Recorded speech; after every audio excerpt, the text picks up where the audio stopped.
Hola, ¿qué tal? Soy Pablo Gil y en este vídeo quiero contestar algunas de las dudas o preguntas que me están haciendo los inversores recientemente. Concretamente, el otro día alguien me mostró el gráfico previo al crash del Dow Jones de 1929, es decir, antes de la Gran Depresión en Estados Unidos. Y esta es la evolución que mostraba el índice Dow Jones, que como veis atraviesa por una pequeña corrección, fase de consolidación lateral durante bastante tiempo y luego un desarrollo al alza en lo que llamamos 1, 2, 3, 4 y 5 en ondas de Elliott. Y a partir de cierto punto el mercado comienza a perder su media móvil y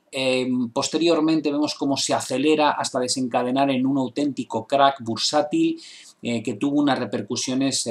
enormes y de las cuales el mercado no se recuperó durante muchísimos años, como veremos más adelante. La comparativa que hacía esta persona era con el Russell 2000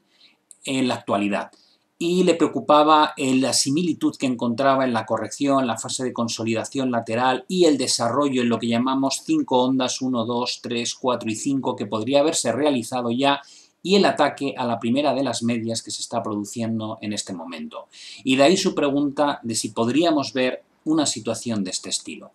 Creo que para responder esto es muy importante tener en cuenta que cuando analizamos este tipo de gráficas estamos en gráficos de largo plazo. ¿Qué quiere eso decir? Que cuando nos vamos a la historia de las burbujas, no solamente en la renta variable, sino en cualquier otro tipo de activo, muchas veces nos encontramos con un patrón muy similar, y es que en las fases finales de la burbuja lo que surge es el pánico comprador, es decir, los inversores que se han quedado fuera, que no han participado del gran movimiento alcista que se ha producido a lo largo de muchos años, en el último momento, presionados por que no para el movimiento al alza, deciden entrar, provocando aceleraciones muy notables en las fases justo terminales del proceso alcista. Aquí tenéis el movimiento que hubo en el Nikkei 225 en Japón. Veis cómo fue la subida de vertical justamente antes de producirse el gran crack que luego mantuvo al Nikkei bajo presión durante décadas. En el caso del Dow Jones Industriales, también el tramo final previo a la gran recesión del año 29 fue lo más destacado de todo el proceso alcista que había habido previamente. Lo mismo nos ocurrió en los finales de los 90 con el Nasdaq. Tanto si miramos como es este caso el Nasdaq Composite como el Nasdaq 100, encontraremos una aceleración terrorífica justamente en el año previo al pinchazo de la burbuja. Y por no irnos tan lejos, tenéis ejemplos como en Bitcoin, que a finales de 2017 experimentó unas subidas totalmente extraordinarias en la fase final del movimiento antes de colapsar más de un 60%.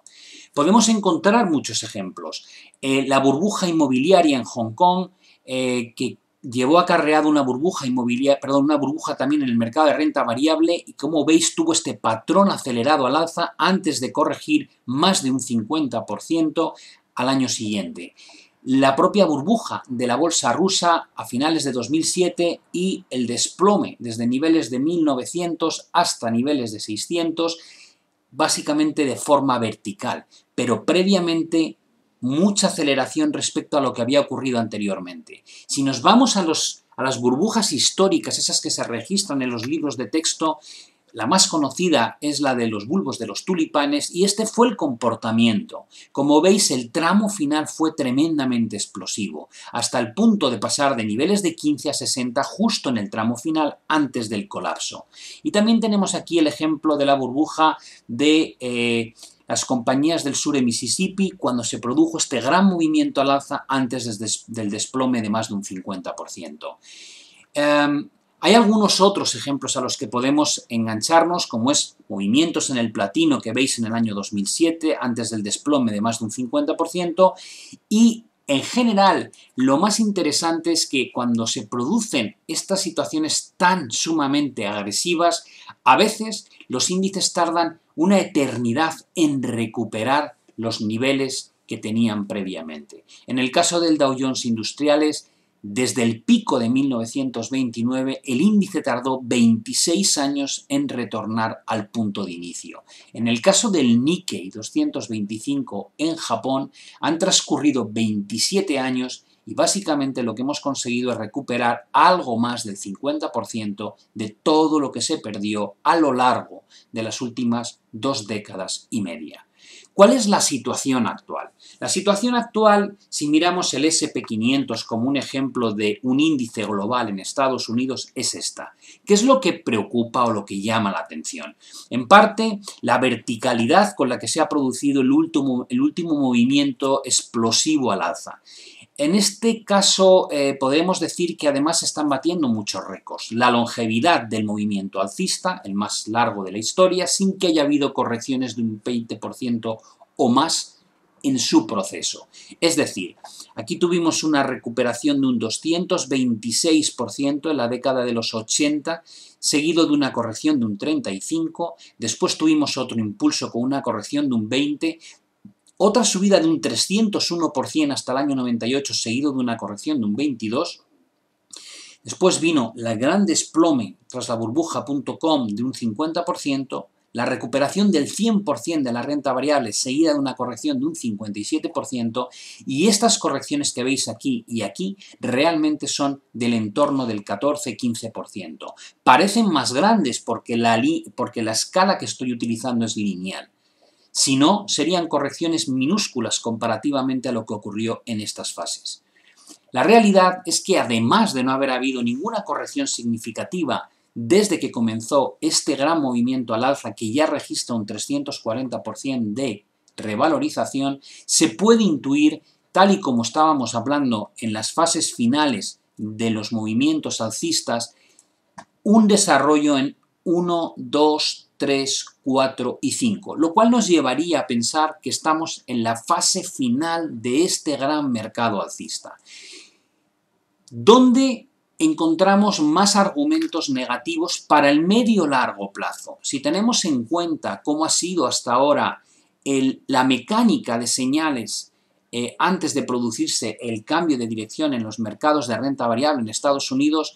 vemos que con mucha frecuencia aparece lo que denominamos divergencias bajistas. Es decir, que el precio sigue subiendo y sin embargo indicadores tipo oscilador como el RSI comienzan a marcar máximos decrecientes. Y esto es una señal de debilidad que normalmente luego genera la ruptura de la línea de tendencia y que se produzca, como es este caso, el crack del 87 o esta divergencia previa a la gran caída del año 98 o esa divergencia previa a la ruptura de la línea de tendencia de toda la década de los 90 que da pie al pinchazo de la burbuja.com y la corrección del 50%, o bien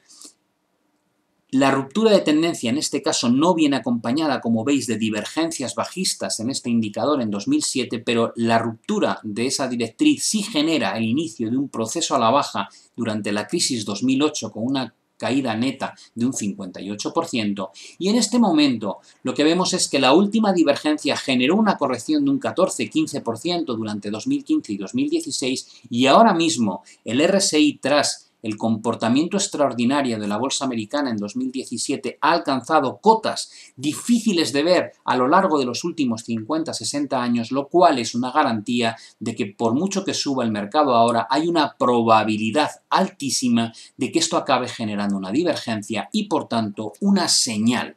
realmente peligrosa de cara al final de este proceso ascendente. Aún así, no sabemos dónde se va a frenar y mi primera recomendación sería vigilar las líneas de tendencia y vigilar el último mínimo creciente que ha dejado el mercado y que se encuentra en la zona de los 2.535. Si nos vamos al gráfico y lo ponemos en escala semilogarítmica para poder comparar las cosas bien, aquí vemos lo que ha ocurrido durante la década de 2000 a 2010 y cómo se ha producido la explosión alcista en forma de cuña que estamos viviendo a día de hoy. Básicamente, el resultado final que debería acompañar el desarrollo de este mercado es que cuando finalice la estructura alcista y se completen las ondas de Elliott, el mercado entrase en una fase de corrección en formato A, B y C. En el momento en que eso ocurra,